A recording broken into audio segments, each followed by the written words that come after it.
Assalamualaikum warahmatullahi wabarakatuh. Selamat pagi teman-teman. Selamat pagi juga Bapak Urip. Di sini saya akan mempresentasikan tentang analisis muatan nilai karakter buku kurikulum Merdeka ditinjau dari buku kurikulum 2013 dengan nama saya Raffi Adi Faratika, NPM 1914464147. Yang pertama itu ada latar belakang. Bab 1. Penanaman karakter sesuai dengan program belajar Pancasila. Menurut Nadiem, inti dari kurikulum Merdeka adalah Merdeka Belajar, di mana siswa mendalami minat dan bakat masing-masing.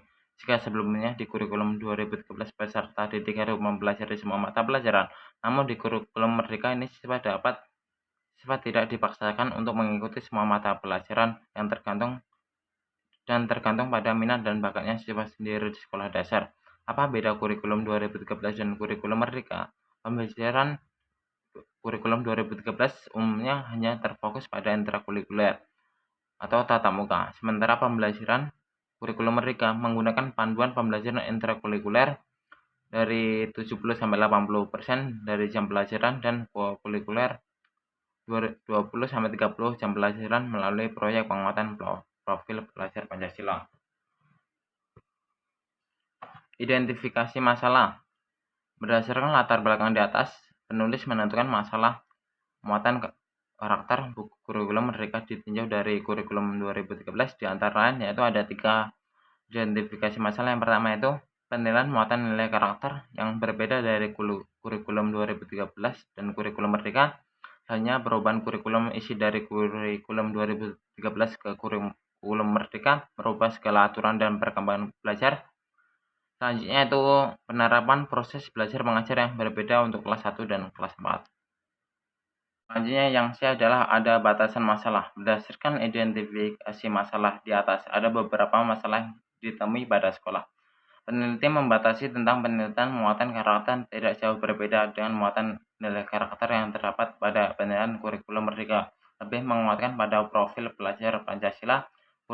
Sedangkan kurikulum 2013 di mana lebih menguatkan penilaian autentik dan dari sistem mata pelajaran. Selanjutnya itu yang D ada rumusan masalah. Di sini ada 5 rumusan masalah. Yang pertama itu bagaimana cara analisis muatan nilai karakter buku kurikulum Merdeka ditinjau dari buku kurikulum 2013 DSD. Apa saja muatan nilai karakter yang terdapat di kurikulum 2013 dan kurikulum Merdeka. Selanjutnya bagaimana penerapan proses belajar mengajar yang berbeda untuk kelas 1 dan kelas 4 sekolah dasar menggunakan kurikulum Merdeka. Selanjutnya bagaimana cara penanaman karakter anak melalui muatan nilai karakter pada kurikulum 2013 dan kurikulum Merdeka. Selanjutnya yaitu mengapa hanya kelas 1 dan kelas 4 yang hanya memuat kurikulum Merdeka untuk saat ini. Selanjutnya yaitu tujuan penelitian. Sesuai dengan rumusan masalah yang ada di atas, maka peneliti menentukan tujuan di antara lain yaitu untuk mengetahui analisis muatan nilai karakter buku kurikulum Merdeka ditinjau dari kurikulum 2013 DSD. Yang selanjutnya itu mengetahui apa saja muatan nilai karakter yang terdapat pada kurikulum 2013 dan kurikulum Merdeka untuk saat ini.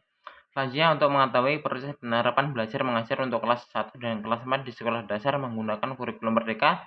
Selanjutnya itu untuk mengetahui bagaimana cara penanaman karakter yang anak melalui muatan nilai karakter pada kurikulum 2013 dan kurikulum Merdeka. Selanjutnya itu untuk mengetahui mengapa hanya kelas 1 dan kelas 4 yang hanya memuat kurikulum Merdeka untuk saat ini. Adapun tujuan juga ada manfaat penelitian. Yang pertama itu ada manfaat teoritis. Hasil peneliti dapat mengetahui tentang perbedaan dan muatan nilai karakter yang terdapat dari kedua kurikulum, yaitu kurikulum Merdeka dan kurikulum 2013 sesuai dengan perkembangan proses belajar saat ini. Yang kedua itu manfaat praktis. Bagi siswa memberikan pengalaman proses belajar yang berbeda khususnya untuk kelas 1 dan kelas 4. Di mana kelas tersebut menggunakan pergantian kurikulum dari kurikulum 2013 dan ke kurikulum Merdeka. Bergantian kurikulum juga bergantian muatan pelajaran di mana karakter siswa akan berbeda saat itu. Yang pertama 2013 adanya tanya jawab, ini juga ada tapi menggunakan sistem kurikulum Merdeka. Yaitu yang kedua itu bagi guru. Kurikulum yang baru, kurikulum merdeka, dapat melengkapi kekurangan kurikulum yang lama, yakni kurikulum 2013, di mana kurikulum yang baru akan merubah segala dengan menelaah lebih lanjut apa saja kendala pada kurikulum sebelumnya. Guru membutuhkan strategi yang tepat untuk menjawab proses perubahan ini. Sebisa mungkin tidak boleh terjadi kesenjangan antara konteks masa kini dan cara guru mengajar. Selanjutnya bagi sekolah, memberikan dampak positif untuk sekolah yaitu mengikuti zaman perubahan yang ada di sekolahnya. Fungsi kurikulum ini akan menjawab untuk menghadapi tantangan di masa depan, di mana pergantian kurikulum juga merubah segalanya.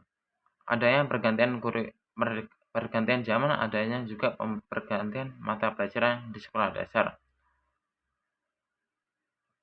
Yang mungkin akan berganti lagi kurikulum serta isi dan muatan nilai karakternya, di mana dampak baiknya yaitu pelajar bisa dengan mengikuti perkembangan zaman yang semakin maju tapi didukung oleh kepala sekolah. Selanjutnya yaitu bagi peneliti.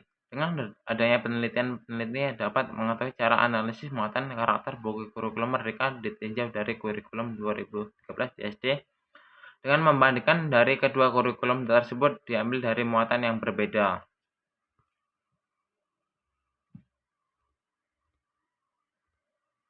Selanjutnya itu yang A, kajian teori diambil dari bab 2 kajian pustaka. Yang pertama itu kajian tentang muatan nilai karakter. Pendidikan karakter merupakan hal yang penting buat anak hingga dewasa diawali sejak dini, di mana pendidikan nilai belajar tentang mengenalkan karakter anak dari balok menjadi buruk dan dapat dinilai dari segi ruang lingkup keluarga, sekolah, dan masyarakat. Salah satu cara pengembangan nilai karakter dalam proses pembelajaran yaitu melalui pengintegrasian nilai karakter dan pada kegiatan pada pembelajaran.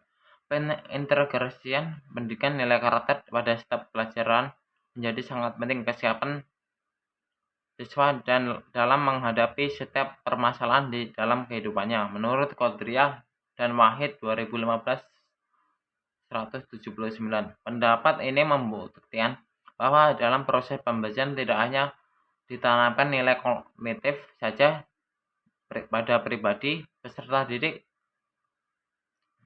tetapi juga pengembangan nilai karakter pada peserta didik. Muatan nilai karakter dapat kita temui dalam suatu pembelajaran yaitu dalam KI dan KD dalam kurikulum 2013, sedangkan dari kurikulum merdeka kita dapat melihat muatan nilai karakter pada pencapaian belajar siswa pada kegiatan pembelajaran yang ada di sekolah dasar. Selanjutnya itu kajian teori kurikulum merdeka. Kurikulum merdeka merupakan kurikulum baru ada di Indonesia, di mana kurikulum memuat kelas 1 dan kelas 4 untuk saat ini. Menurut Marisa 2001, Nadiem Makarim terdorong untuk melakukan inovasi dalam menciptakan suasana belajar yang bahagia tanpa membebani pendidik atau peserta didik dengan harus memiliki capaian tinggi berupa skor kriteria ketuntasan minimal. Oleh karena itu, terkait kebijakan baru, hal ini dipaparkan oleh Nadiem Makarim waktu saat pandemi itu, di mana kurikulum merdeka ini adanya saat pandemi untuk mengintegrasikan antara siswa dan guru waktu sekolah online, di mana pandemi itu kita mulai dari 2020 bulan April sampai 2022, hampir 2 tahun. Kurikulum kepada para peserta kepada kepala dinas pendidikan provinsi, kabupaten, kota, dan se-Indonesia. Ini untuk kurikulum merdeka di Indonesia saat ini. Selanjutnya itu kajian teori kurikulum 2013. Kurikulum 2013 merupakan kurikulum yang menilai dengan memuat KD dan KI di sekolah dasar melalui buku guru dan buku pegangan siswa di sekolah dasar.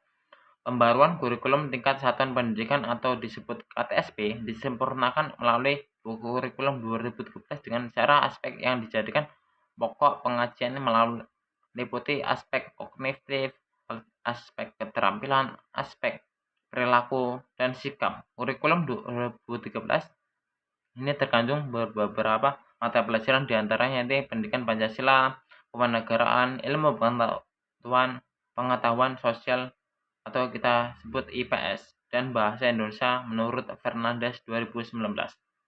Menurut Soleha Hidayah 2013, orientasi kurikulum 2013 adalah terjadinya peningkatan dalam keseimbangan antara kompetensi, sikap, attitude, keterampilan, skill, dan pengetahuan knowledge.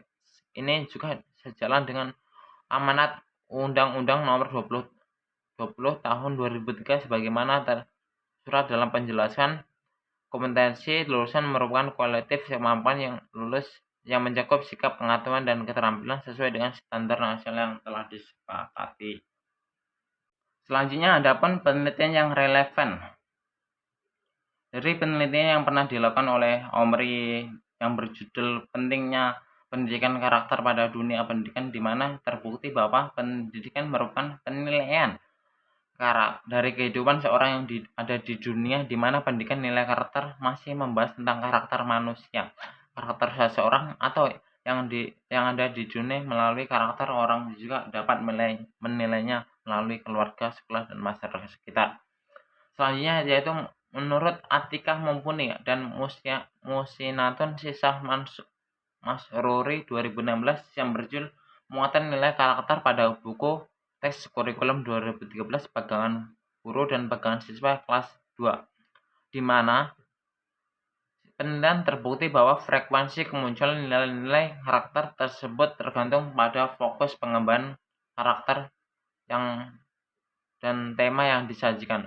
Selanjutnya itu menurut Sahrul Hamdil, Cepi Triatna, dan Nurdin dalam susunan artikel jurnal 2022 yang berjudul Kurikulum Merdeka dan Perspektif Pedagogik.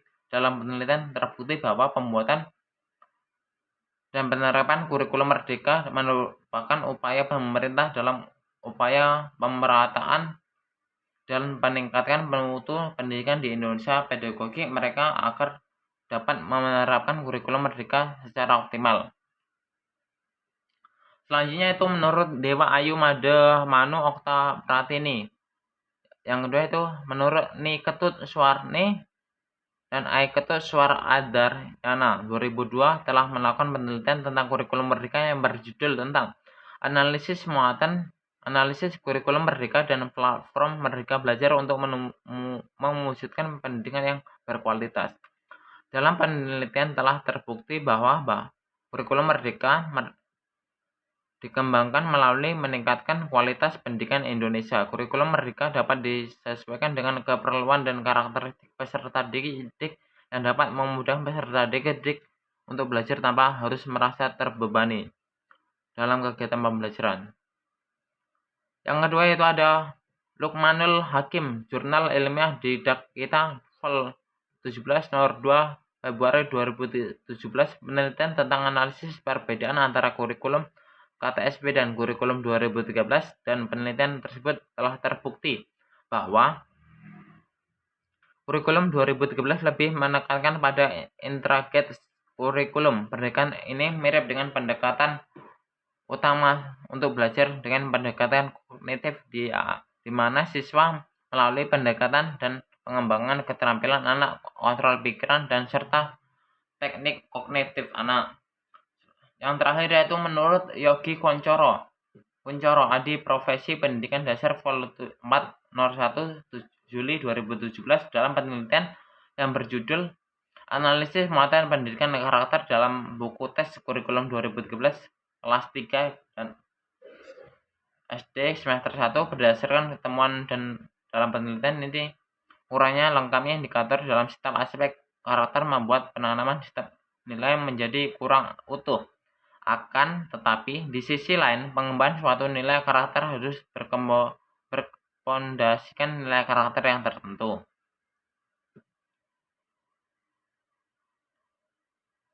Intinya itu bab 3 tentang metodologi penelitian. Yang pertama itu ada ruang lingkup dan segi peninjauan. Ruang lingkup pada penelitian ini dibatasi yaitu mengenai mengenai analisis muatan nilai karakter buku kurikulum Merdeka ditinjau dari kurikulum 2013 di sekolah dasar. Pada penelitian ini membatasi dan memfokuskan penelitian tentang bagaimana cara menganalisis dengan cara membandingkan kedua kurikulum tersebut, diantaranya yaitu membandingkan kurikulum 2013 ke kurikulum Merdeka itu apakah cocok dalam muatan nilai karakternya. Selanjutnya dari segi peninjauan dalam peneliti ini ditinjau dari bidang pendidikan di sekolah dasar, yakni untuk mengetahui muatan nilai karakter tersebut pada permasalahan kedua kurikulum dengan cara menganalisis muatan nilai karakter pada buku kurikulum tersebut di sekolah dasar. Selanjutnya itu ada langkah-langkah penelitian. Menurut Hasan 2002, studi literatur dilakukan melalui 3 tahap, yakni 1. Mengetahui jenis pustaka yang dibutuhkan, yaitu berdasarkan bentuk pustaka diberikan atas sumber tertulis seperti buku, pengetahuan, surat kabar, majalah, dan sebagainya, dan sumber tidak tertulis. Selanjutnya, berdasarkan isi pustaka diberikan atas sumber primer dan sekunder. Sumber primer merupakan sumber bahan yang dikemukakan sendiri oleh pihak pada waktu terjadinya peristiwa atau mengalami peristiwa itu sendiri, seperti buku harian, notulen, rapat, dan sebagainya. Selanjutnya sumber sekunder. Sumber sekunder merupakan sumber bahan kajian yang dikemukakan oleh orang atau pihak yang hadir pada saat terjadinya peristiwa tidak mengalami peristiwa itu sendiri, seperti buku teks. Selanjutnya yang nomor 2 itu mengkaji dan mengumpulkan bahan pustaka. Pengajian dan pengumpulan bahan pustaka biasanya dilakukan dengan cara menggunakan alat bantu yang disebut kartu bibliografi atau kartu kutipan atau link. Pengajian dalam pengumpulan hasil kajian dalam bibliografi minimal harus mencakup nama variabel pokok masalah, nama pengarang atau pencetus ide pokok masalah, nama sumber di mana dimuat penjelasan tentang variabel dan pokok masalah, tahun yang menunjukkan pada waktu sumber tersebut dibuat atau diterbitkan, nama instansi, lembaga, unit, penerbit, dan sebagainya. Selanjutnya yang bertanggung jawab atas penerbitan sumber kajian. Selanjutnya nama kota penulisan atau penerbitan sumber kajian, dan selanjutnya itu isi penjelasan tentang variabel pokok masalah. Selanjutnya itu yang nomor 3 itu menyajikan studi keputusan. Penyajian studi keputusan dapat dilakukan dengan cara kutipan langsung dan kutipan tidak langsung. Menurut Zed 2014 pada riset pustaka library riset, penulisan pustaka tidak hanya untuk langkah awal menyiapkan kerangka penelitian atau riset desain, akan tetapi sekaligus memanfaatkan sumber-sumber perpustakaan untuk memperoleh penelitian. Selain data, beberapa hal yang harus ada dalam sebuah penelitian supaya dapat dikatakan ilmiah juga memerlukan hal lain seperti rumusan masalah, landasan teori, analisis data, dan pengambilan kesimpulan.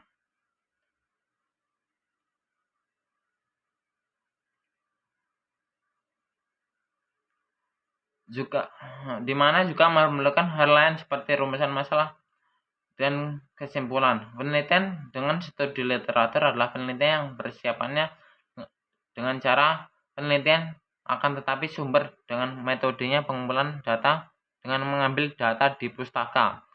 Kita mengambil data di pustaka orang lain, kita copy sedikit, ambil sedikit, lalu kita membaca, mencatat, dan mengolah bahan penelitian itu tersebut di bab 4 nanti.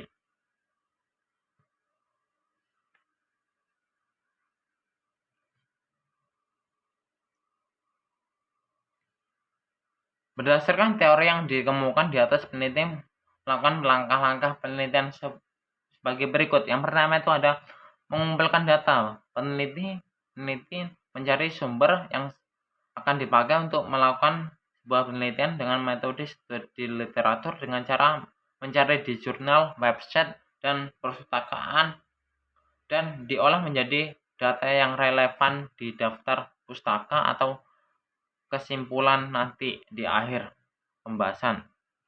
Selanjutnya itu kritik dan sumber. Langkah ini dilakukan terhadap sumber-sumber yang telah diperoleh dalam penelitian tersebut. Dalam langkah pertama, baik kritik dari sumber primer ataupun sekunder. Dari sini diharapkan diperoleh sumber-sumber yang relevan sesuai dengan penelitian yang telah diteliti melalui fakta-fakta historis yang otentik. Hal ini terbagi menjadi dua macam, yaitu kritik eksternal dan internal.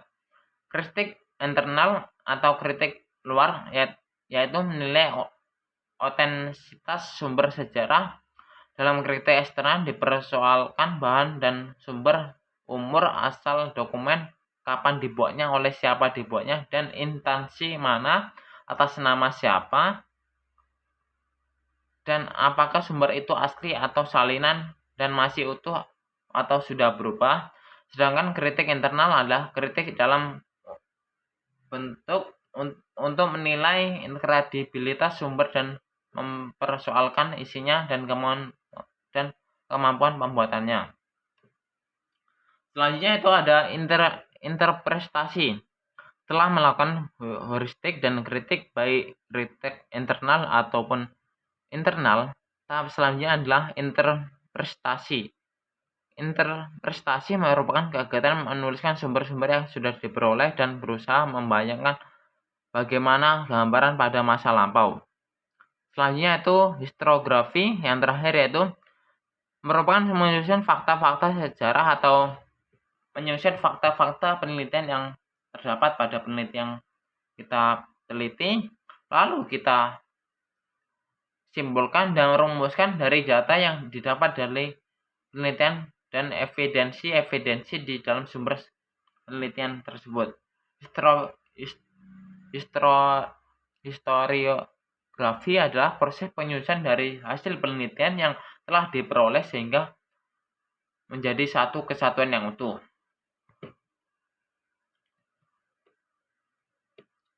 Berikut daftar pustaka yang ada.